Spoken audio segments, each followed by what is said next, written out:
Hello everyone. हम six class की जो हिस्ट्री की जो एनसीईआरटी है उसको हम पढ़ रहे हैं। ठीक है, तो उसका जो सेकंड चैप्टर है उसके बारे में हम स्टडी करेंगे। ये जो सेकंड चैप्टर है उसकी शुरुआत जो इस प्रकार से होती है कि तुषार नाम का एक बंदा है, वो दिल्ली टू चेन्नई जा रहा है ट्रेन से। तो उसके अंकल उसको बताते हैं कि ये जो ट्रेन जिसमें हम सफ़र कर रहे हैं वो ट्रेन लगभग 150 साल पहले ही स्टार्ट हुई थी, और जो अन्य जो बस मतलब जाने का अन्य जो एक ट्रांसपोर्ट का जो साधन है बस, वो उसके ट्रेन के भी कुछ दशकों बाद में अस्तित्व में है आई बस। तो जो ये तुषार है उसको एक वंडर होता है कि पहले के लोग किस तरीके से एक जगह से दूसरी जगह पर जाते थे, या वो पूरा जीवन एक ही जगह बिता देते थे बिना कहीं गए हुए। तो इस प्रकार से इस चैप्टर की स्टार्टिंग की गई है। सबसे पहले जो अर्लीस्ट पीपल क्यों एक जगह से दूसरी जगह जाते थे, उनके बारे में, उनको मूव क्यों करना पड़ता था, इसके बारे में बताया गया है। देखो, ये चैप्टर स्टार्ट करने से पहले थोड़ा सा, वैसे तो हम जो लास्ट चैप्टर मतलब फर्स्ट चैप्टर जो एनसीईआरटी का हमने डिस्कस किया है उसमें भी हम टाइमलाइन डिस्कस कर चुके हैं। उससे पहले हम डिस्कस करते हैं टाइमलाइन। देखो, एक मिनट। देखो, जो जीसस क्राइस्ट का जो बर्थ है उसको हम मानते हैं 0। ठीक है, यहां पर बर्थ ऑफ जीसस क्राइस्ट हुआ था, जिन्होंने क्रिश्चियनिटी की एस्टेब्लिशमेंट किया था, मतलब जो ईसाई धर्म है उनकी स्थापना की थी। उस 0 को हम जीसस क्राइस्ट का बर्थ मानते हैं। उसके बाद में जो समय आया, उनके जन्म के बाद में जो समय आया उसको बोलते हैं कॉमन एरा, और इस समय चल रहा है 2020। ठीक है, तो ये उनके जन्म के बाद का समय है। अब उनके जन्म के पहले का जो समय है उसको बोलते हैं बिफोर कॉमन एरा। और सबसे पहले जो हमारी जो सभ्यता की शुरुआत जो मानते हैं, मतलब सबसे पहले आरंभिक मानव के जो अवशेष हमें मिले हैं वो 2 लाख साल पहले मिले हैं। ठीक है, 2 मिलियन ईयर्स अगो पहले हमें आरंभिक मानव के अवशेष मिले हैं। अब ये जो आरंभिक मानव के जो अवशेष मिले हैं उसको बोलते हैं स्टोन एज। कौन सा समय बोलते हैं? Stone age. ये जो स्टोन एज है इसके भी 3 पार्ट हैं। पहला जो पार्ट है वो पैलियोलिथिक एज है, जो इसका मीडियल जो भाग है वो है मीजोलिथिक भाग है, और जो अंतिम भाग है वो है नियोलिथिक भाग है। अब इसको हम स्टोन एज क्यों बोलते हैं? क्योंकि इस समय में जो भी काम होता था वो स्टोन से किया जाता था। स्टोन आधार था। जैसे किसी चीज को खोदना है तो पत्थर के उपकरण होते थे, किसी चीज को सिलना है तो पत्थर के उपकरण होते थे।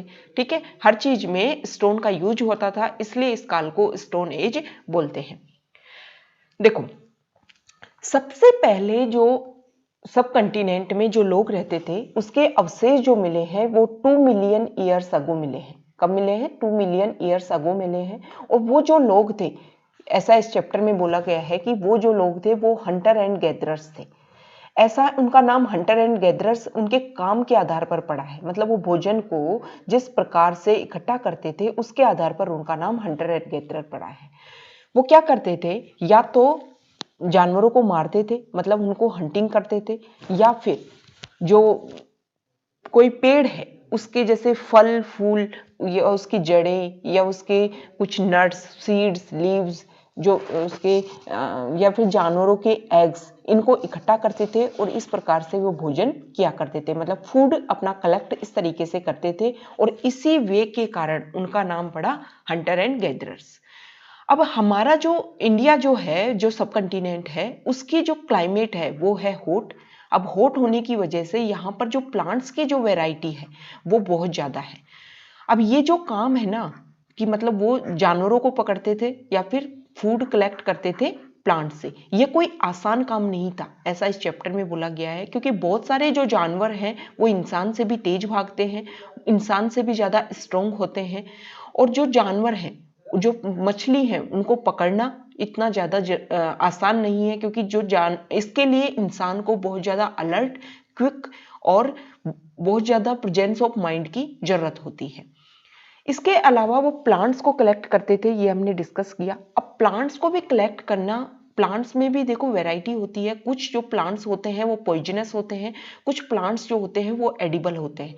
तो इंसान को ये पता होना चाहिए कि कौन सा खाने योग्य है और कौन सा खाने योग्य नहीं है। तो इससे ये पता चलता है कि वो जो इंसान थे वो बहुत ज्यादा कॉन्शियस थे, उनको पता था हर चीज के बारे में। इसके बाद में बताया गया है कि कौन सा फल किस समय पकता है, इसकी भी हमें जानकारी होनी चाहिए कि कौन से सीजन में कौन सा फल पकेगा, ये भी उन इंसानों को जानकारी थी। वो अपना भोजन कलेक्ट करते थे, मतलब उस चीज के बारे में उनको बहुत ज्यादा अवेयरनेस थी।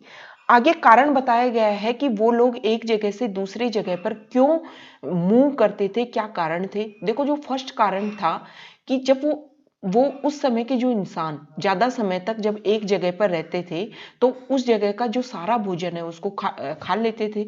अब क्या करते थे कि उस समय उस जगह का भोजन खत्म हो जाता था, प्लांट्स खत्म हो जाते थे, एनिमल रिसोर्सेज खत्म हो जाते थे, तो फिर उनको फूड की तो जरूरत होती है ना, जीवन जीने के लिए फूड की जरूरत होती है। तो सर्च ऑफ फूड के लिए वो एक जगह से दूसरी जगह पर जाते थे।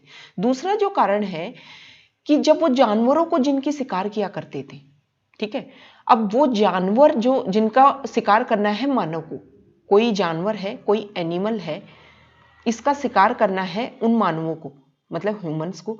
अब ये जो जानवर है ये भी तो अपना फूड किसी जानवर से लेगा ना। अब ये जो एनिमल है ये किसी और को अपना प्रे बनाएगा। तो ये जानवर जब इस जानवर की सर्च के लिए कहीं दूसरी जगह जाता था तो इस जानवर के पीछे पीछे वो जो इंसान थे, जो हमारे आरंभिक मानव थे, अर्लीस्ट पीपल थे, वो भी इनके पीछे पीछे जाते थे। तो एक कारण ये था कि वो अपने जिन जानवरों को वो शिकार करते थे उनके पीछे पीछे, उनको हंटिंग करने के लिए उनके पीछे पीछे एक जगह से दूसरी जगह जाते थे। तीसरा कारण ये था कि देखो, हर सीजन में, हर प्लांट का, हर ट्री का, हर सीजन में अलग अलग तरह के वो उनके जो फल फूल हैं, हर पेड़ पे अलग अलग समय लगते हैं। तो डिफरेंट सीजन में डिफरेंट काइंड के प्लांट्स का पता करने के लिए, उनसे भोजन प्राप्त करने के लिए वो एक जगह से दूसरे जगह पर जाते थे। ये तीसरा कारण था उनका एक जगह से दूसरी जगह जाने का। जो उनका फोर्थ जो कारण था वो ये था कि देखो, इंसान को जीने के लिए, पेड़ों को जीने के लिए पानी की जरूरत होती है, और पानी कहाँ मिलता था उस समय? नदियों में मिलता था। अब की तरह बांध तो हुआ नहीं करते थे कि कल एक जगह एक स्टोर कर लिया पानी को और फिर बाद में उसको पीते रहे। अब नदियां जो होती हैं वो भी दो तरीके की होती हैं, या तो होती है पेरेनियल। पेरेनियल जो नदी होती है वो हमेशा बहती रहती है, मतलब 12 महीने सदावाहिनी नदी को बोलते हैं पेरेनियल। कुछ नदियां ऐसी भी होती हैं जो सीजन्स होती हैं, मतलब जैसे वर्षा का पानी आया तो वो बह रही हैं, अगर नहीं आया तो फिर सूख गई। तो पानी की खोज के लिए भी जो इंसान है वो एक जगह से, आरंभिक मानव है, एक जगह से दूसरी जगह पर जाते थे।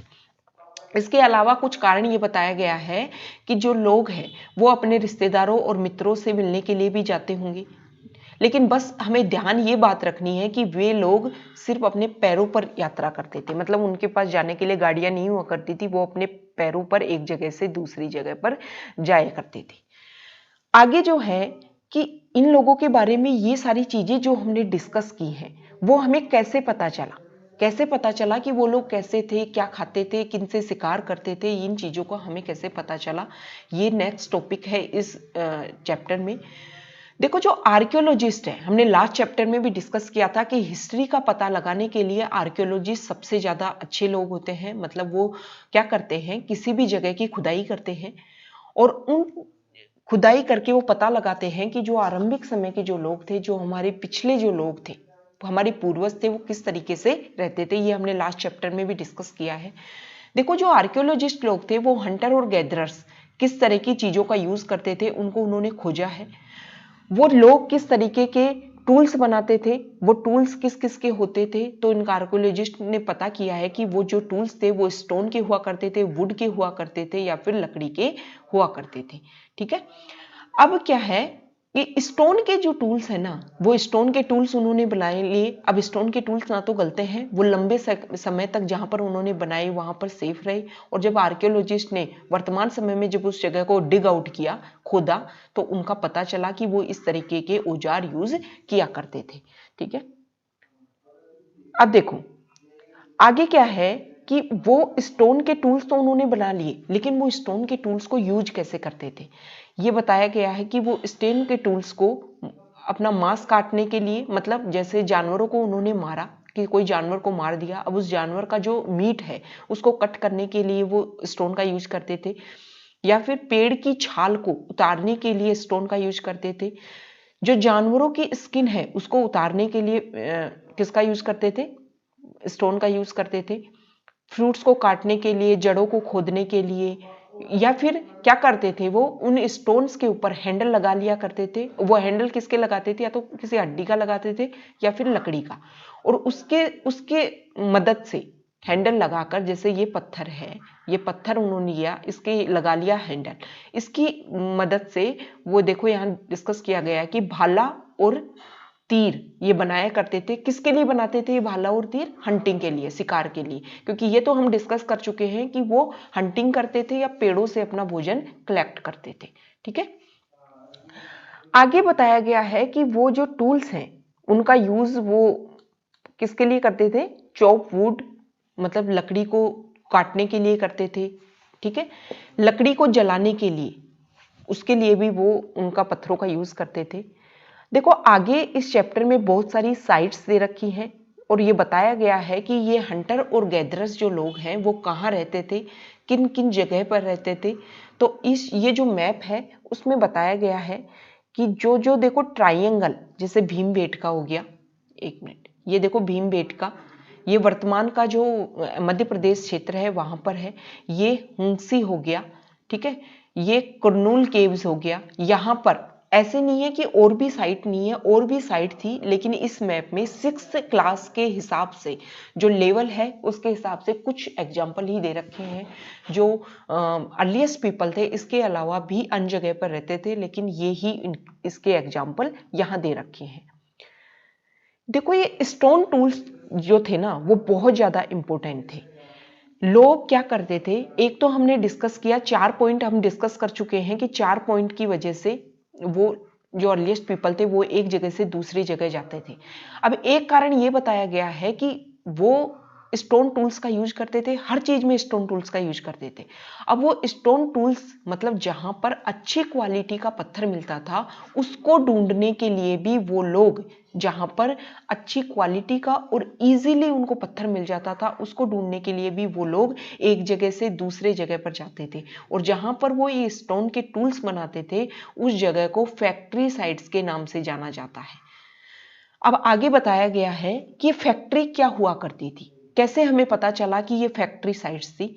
वो क्या करते थे कि जैसे कोई पत्थर लिया उन्होंने, अब उस पत्थर को एक शार्प बनाने के लिए वो यहाँ काम करते थे। अब आर्कियोलॉजिस्ट ने पता किया है कि कुछ कुछ जगह, हमारा जो सब कॉन्टिनेंट है उसमें कुछ कुछ जगह पर पत्थरों के अवशेष मिले हैं। जैसे बड़ा पत्थर है उसके छोटे छोटे टुकड़े, मतलब इसको जब शार्प करने के लिए या फिर इसको तीखा बनाने के लिए जो काम उन लोगों ने किया था, और जो ये अवशेष रह गए, छोटे छोटे पत्थरों के जो अवशेष रह गए, देखो चिप्स रह गए वेस्ट स्टोन के जो पीछे रह गए, उनके आधार पर पता चला कि ये साइट्स थी, यहाँ पर पत्थर बनाने का काम किया जाता था। कुछ कुछ जगह ऐसी हैं जहाँ पर वो पत्थर बनाने का काम भी, मतलब स्टोन से टूल्स बनाने का काम भी करते थे, और इसलिए उनको उस जगह पर लंबे समय तक रहना पड़ता था।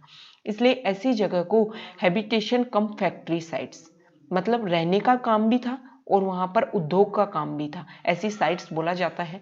अब देखो यहाँ पर एक एग्जाम्पल दे रखा है भीमबेटका का। अभी हमने मैप में डिस्कस किया था कि भीमबेटका जो है वो जो वर्तमान का जो मध्य प्रदेश है, ठीक है, उसमें है भीमबेटका। ये ऐसी जो साइट्स हैं, भीमबेटका जो साइट्स है उसको हैबिटेशन साइट मानते हैं। यहाँ पर जो लोग रहते थे वो गुफाओं में रहते थे। यहाँ पर गुफा है भीमबेटका में और उन गुफाओं में वो लोग रहते थे। ये जो नेचुरल जो केव्स हैं ऐसे लोगों को, क्योंकि वो लोग एक जगह से दूसरी जगह घूमते थे, उन्होंने घर बनाना स्टार्ट नहीं किया था, तो ये नेचुरल केव्स मतलब जो गुफाएं थी ये जो गुफाएं हैं उनको बारिश से, सर्दी से, गर्मी से, ठीक है, या फिर तूफान से उनको बचाती थी। नेक्स्ट है साइट्स के बारे में डिस्कस किया गया है, जिनको अभी हमने डिस्कस किया है। साइट्स क्या होती हैं, देखो कुछ साइट्स जैसे हम बोलते हैं कि भीमबेटका एक साइट्स है। भीमबेटका जो वर्तमान में जो एमपी में जो जगह है वो एक साइट है। अब साइट क्या होती है कि देखो अर्लीस्ट जो पीपल हैं वो किसी जगह पर रहते थे और उस जगह पर उन्होंने रहा, वहां पर उन्होंने कुछ औजार बनाए, कुछ बर्तन बनाए, कुछ बिल्डिंग्स बनाई, उनका यूज किया और फिर बाद में उस जगह को छोड़कर चले गए। अब इन जगह को, ये जो जगह है, ये बताया गया है कि वो पृथ्वी के ऊपर भी हो सकती है, पृथ्वी के नीचे भी दबी हो सकती है, समुद्र में भी हो सकती है। अब इन साइट्स को खोजा किसने है? तो आर्कियोलॉजिस्ट ने इनको खोजा है। उनसे पता चला है कि वो लोग कहाँ कहाँ रहते थे, उनको बोलते हैं साइट्स। नेक्स्ट है कि मेकिंग स्टोन टूल्स। इसमें बताया गया है कि स्टोन टूल्स कैसे बनाते थे। तो ये नॉर्मल चीज है, कोई ज्यादा इंपॉर्टेंट नहीं है इसमें, कि पत्थर के ऊपर पत्थर रखकर एक दूसरे को तोड़ते थे, उससे बनाते थे, या फिर एक पत्थर के ऊपर प्रेशर क्रिएट किया जाता था, जिससे वो जो दूसरा जो पत्थर है, वो जैसे ये एक पत्थर रखा और उसके ऊपर दूसरे पत्थर से काम करके या तो स्टोन से टूल्स बनाया जाता था, या फिर जो दूसरा जो पत्थर है, मान लो एक पत्थर लिया, उसके ऊपर कुछ चोट की गई, उससे ये टूल्स बनाए जाते थे। नेक्स्ट जो इसमें बताया गया है इस चैप्टर में, कि फायर के बारे में बताया गया है कि सबसे पहले जो फायर के जो अवशेष मिले हैं वो कहाँ मिले हैं। तो मैप में हमने कर्नूल केव्स के बारे में डिस्कस किया था कि कर्नूल केव्स कहाँ हैं। देखो, कर्नूल केव्स में सबसे पहले जो एसेज है, मतलब राख के ट्रेसेज मिले हैं। अब जहां आग जलेगी वहां तो राख होगी ना, तो ये बताते हैं, यहाँ पर ये बताया गया है कि ये जो लोग थे, जो अर्लीस्ट पीपल जो लोग थे, वो आग से फेमिलियर थे, आग से परिचित थे, उनको पता था कि आग कैसे जलानी होती है। अब इस आग का यूज वो कई कामों में करते थे, जैसे तो प्रकाश के लिए, मतलब रात में जब अंधेरा हो जाए तो उस समय प्रकाश के लिए, या फिर अपनी मीट को पकाने के लिए, या फिर जो अननोन जो जंगली जो जानवर हैं उनसे दूर रहने के लिए, उनको डराने के लिए। अब देखो, स्टार्टिंग में हमने एक टाइम स्केल डिस्कस किया था। उस टाइम स्केल में हमने ये देखा था कि 2 मिलियन ईयर्स अगो सबसे पहले हमें अर्लीस्ट पीपल के अवशेष मिले हैं। 2 मिलियन ईयर्स अगो से 12,000 साल तक तो था पैलियोलिथिक एज, स्टोन एज का पार्ट था पैलियोलिथिक एज। अब 12,000 साल पहले क्या होता है लगभग, कि जो हमारा जो एनवायरमेंट है, हमारा जो पर्यावरण है, उसमें चेंज होने लग जाते हैं। जो हमारा पर्यावरण है पहले की तुलना में गर्म होने लग जाता है। अब गर्म कंडीशन होती है तो जो हमारी जो पृथ्वी है उस पर जगह जगह पर ग्रासलैंड, मतलब घास स्थल बनने लग जाते हैं। अब फिर जब घास स्थल बनने लग जाते हैं तो वो जानवर, वो एनिमल्स जो घास के ऊपर ही डिपेंड करते हैं, जैसे डियर, एंटीलोप, गोट, सीप, कैटल, इनकी संख्या बढ़ जाती है। ठीक है, अब आगे क्या है, जैसे जैसे ये जानवरों की संख्या बढ़ी, अब मानव, तो ये हम पहले ही डिस्कस कर चुके हैं कि मानव इन जानवरों का हंटिंग करता था, मानव इन जानवरों के पीछे पीछे आता था। अब धीरे धीरे मानव इन जानवरों की फूड हैबिट्स देखने लग गया, उनके ब्रीडिंग सीजन्स देखने लग गया कि किस समय वो नए बच्चे को जन्म देते हैं, क्या क्या वो खाते हैं। इससे क्या हुआ कि मानव ने जैसे जैसे स्टडी किया इसके बारे में, तो मानव ने हर्डिंग और रियरिंग, मतलब जानवरों को पालना पोसना शुरू कर दिया, उसके बारे में उसने सोचना शुरू कर दिया। और इस समय में जो 12,000 साल पहले जब एनवायरनमेंट बदला, तो फिशिंग है, जो मतलब मछली पकड़ना, वो भी बहुत ज्यादा इंपॉर्टेंट हो गया था। जब 12,000 साल पहले जब एनवायरनमेंट चेंज हुआ, तो बहुत सारे जो पेड़ पौधे हैं, उन्होंने घास के ही पेड़ पौधे जैसे वीट, बार्ले, राइस, वो नेचुरली उगना स्टार्ट हो गए। तो मैन, वीमेन और चिल्ड्रन, उन लोगों ने इन ग्रेन्स को इकट्ठा करना शुरू कर दिया। वो ये सीखने लग गए कि ये कैसे उगते हैं, किस समय ये पकते हैं, इस बारे में उन्होंने पता लगाना शुरू कर दिया। और कैसे इन पेड़ पौधों को उगाना है। अगर कंक्लूजन में हम बात करें ना, सीधी सी बात यह है कि 2 मिलियन ईयर्स अगो से और 12,000 साल तक था पैलियोलिथिक एज। इस समय इंसान क्या करता था, एक जगह से दूसरी जगह घूमता था, पत्थर से अपना जानवरों का मतलब स्टोन का सबसे ज्यादा यूज करता था। ठीक है, और स्टोन को अपना एक हथियार उसने बनाया था, और स्टोन के बल पर ही वो जानवरों को डराना। लेकिन इस समय में पैलियोलिथिक एज में वो फायर के बारे में सीख गया था, आग कैसे जलाते हैं, आग का क्या क्या यूज है, ये सीख गया था। अब 12,000 साल पहले 12,000 साल पहले जो एनवायरनमेंट है वो चेंज होता है।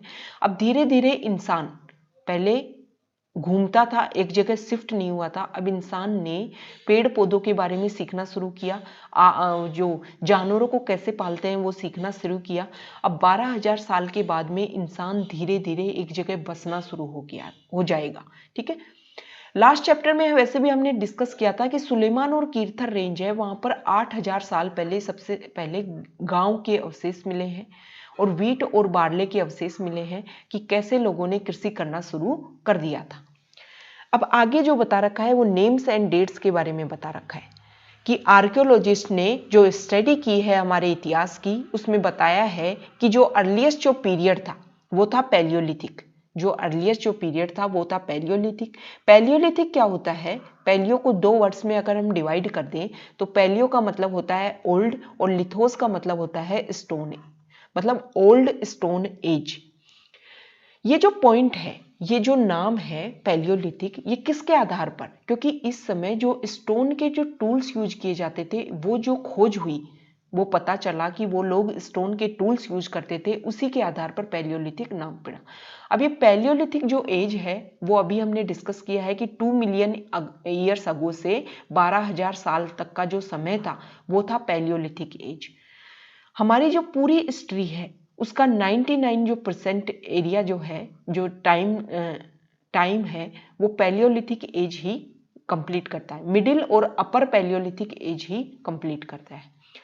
अभी हमने डिस्कस किया है कि 12,000 साल के समय में जब जो एनवायरनमेंट है, जो हमारा पर्यावरण है, वो चेंज होने लग जाता है और 12,000 साल से 10,000 साल तक का जो समय है उसको बोलते हैं मीजोलिथिक, मतलब मिडिल स्टोन एज। इस समय के जो लोग हैं वो क्या करते हैं कि पत्थर तो वो भी यूज करते हैं, लेकिन पत्थर के बड़े हथियार यूज ना करके वो छोटे रूप में उसको यूज करने लग जाते हैं और उन वेपन्स को माइक्रोलिथ बोला जाता है। ये हमें ध्यान रखना है, ये इंपॉर्टेंट फैक्ट्स है कि मिडिल जो स्टोन एज है उसमें जो पत्थर के वेपन्स से, स्टोन के वेपन्स से, उनको माइक्रोलिथ बोला जाता है। ये जो माइक्रोलिथ है उनके हैंडल बोन और वुड से बनाए जाते थे। इसके बाद में 10,000 साल के बाद में जो नया स्टोन एज का जो लास्ट पीरियड आता है उसको बोलते हैं नियोलिथिक। इस नियोलिथिक के बारे में हम नेक्स्ट जो चैप्टर है, चैप्टर नंबर 3, उसमें डिस्कस करेंगे। आगे जो है वो है पेंटिंग साइट्स। देखो जगह जगह पर मध्य प्रदेश में और उत्तर प्रदेश में जगह जगह पर पेंटिंग साइट्स मिल रही हैं। अब इन पेंटिंग साइट से ये पता चलता है कि वो जो लोग हैं वो क्या करते थे। अभी हमने डिस्कस किया कि वो रॉक्स में रहते थे, केव्स में रहते थे, गुफाओं में रहते थे। तो वो क्या करते थे कि किस तरीके से वो जंगली जानवरों को पकड़ते थे, उनको उन्होंने अपनी पेंटिंग्स में दिखाया है और कितनी एक्यूरेसी के साथ में और कितनी स्किल्स के साथ में वो अपने जानवरों को पकड़ते थे, मतलब उनका हंटिंग करते थे, ये उनकी पेंटिंग से पता चलता है। आगे जो बताया गया है कि ये जो अर्लीस्ट जो पीपल थे वो क्या करते थे, इसके बारे में देखो पॉसिबिलिटीज है। मतलब इसमें ये डिस्कस किया गया है कि जो सारा काम है, जैसे हम डिस्कस कर चुके हैं कि जानवरों की हंटिंग करना, पेड़ पौधों से फूड को कलेक्ट करना, ये बताया गया है कि ये काम मैन अकेला करता था या वीमेन भी उनके साथ होती थी। देखो इसके स्पेशल कोई एविडेंस नहीं मिले हैं, ये इस चीज में डिस्कस किया गया है कि जो पेंटिंग का जो काम है वो दोनों मिलकर कर, मतलब जो भी काम होता था वो दोनों मिलकर करते थे या अकेले अकेले करते थे। देखो इस चीज के कोई क्लियर एविडेंस तो मिले नहीं है कि वीमेन और मैन दोनों मिलकर करते थे या अलग अलग प्रैक्टिस करते थे, लेकिन ये बोला जा सकता है, इस चीज की मतलब सस्पेंस है, सपोज किया जा सकता है, माना जा सकता है कि वो दोनों इस चीज को मिलकर किया करते थे, या कुछ ऐसा हो सकता है कि कुछ काम सिर्फ औरतें ही करती हों, कुछ प्रैक्टिसेज ऐसी हों जिनको सिर्फ औरतों ने ही कंप्लीट किया हो। आगे जो है कि ऑस्ट्रिच क्या होता है, एक प्रकार का पक्षी है जिसको शुतुरमुर्ग के नाम से जाना जाता है। और ये देखो पैलियोलिथिक जो पीरियड है उसमें ऑस्ट्रिच है वो इंडिया में पाया जाता था। ऑस्ट्रिच के जो एग हैं वो महाराष्ट्र का पाटने एक जगह है, वहां पर इसके एग्स के अवशेष मिले हैं और इन एग्स से वो बीड्स यानी मनके बनाते थे। ठीक है, और जो अपनी वो कलाकृति जो की है, मतलब डिजाइन जो करते थे, उन्होंने इसमें अपने इस एग्स के पीसेज की डिजाइन भी की है। लास्ट में जो ये चैप्टर है, इसमें हुंगसी जो जगह है उस वहां पर हमें पैलियोलिथिक साइट के अवशेष मिले हैं, ये हमने डिस्कस कर चुके हैं। इसके अलावा इसमें बताया गया है कि किस तरीके से वहाँ के जो हुंगसी के जो लोग थे वो स्टोन टूल्स का यूज किया करते थे, और वहाँ के जो लोग हैं वो स्टोन टूल्स का मतलब जहाँ पर रहते थे वहीं पर स्टोन से टूल्स बनाया करते थे। इसलिए जो हुंगसी जो साइट है उसको हैबिटेशन कम फैक्ट्री साइट के नाम से भी जाना जाता है। लास्ट में इसमें बताया गया है कि ज्यादातर जो टूल्स थे ना वो लाइम स्टोन से बनाए गए हैं। जहाँ पर ये हुंगसी जो जगह है वहां पर लाइम स्टोन से ज्यादातर टूल्स बनाए गए हैं, क्योंकि ये जो लाइम स्टोन जो है वो यहाँ पर नेचुरली अवेलेबल है, लोकली यहाँ पर लाइम स्टोन अवेलेबल है। ठीक है। लास्ट में इस चैप्टर में बताया गया है फ्रांस की एक केव्स के बारे में बताया गया है कि कैसे फ्रांस में भी लोगों ने ये जो केव्स में जो पेंटिंग की गई है वो 20,000 से 10,000 साल पहले की है, और अलग अलग जैसे वाइल्ड हॉर्सेज और बिसन, वूली राइनोसरोस, रेनिडियर, बियर, इनकी पेंटिंग की गई है और उनको ब्राइट कलर से दिखाया गया है। तो ये हमारा सेकंड चैप्टर हमने डिस्कस किया है। देखो कुछ इंपॉर्टेंट डेट्स हैं उनको हम डिस्कस करेंगे, ये चैप्टर के लास्ट में दे रखा है सम इंपॉर्टेंट डेट्स। इसमें मीजोलिथिक जो पीरियड है उसका टाइम पीरियड दे रखा है। हम डिस्कस कर चुके हैं कि स्टोन एज को 3 भागों में बांटा जा सकता है, पैलियोलिथिक एज, मीजोलिथिक एज और नियोलिथिक एज। तो इसमें बताया गया है कि 12,000 से 10,000 तक का जो समय है वो साल पहले का जो समय है वो मीजोलिथिक एज माना जाता है, और नियोलिथिक जो एज है उसकी शुरुआत 10,000 साल पहले हुई थी। तो ये हमने हिस्ट्री का क्लास 6 की जो हिस्ट्री की एनसीईआरटी है उसका चैप्टर 2 डिस्कस किया। Okay, thank you.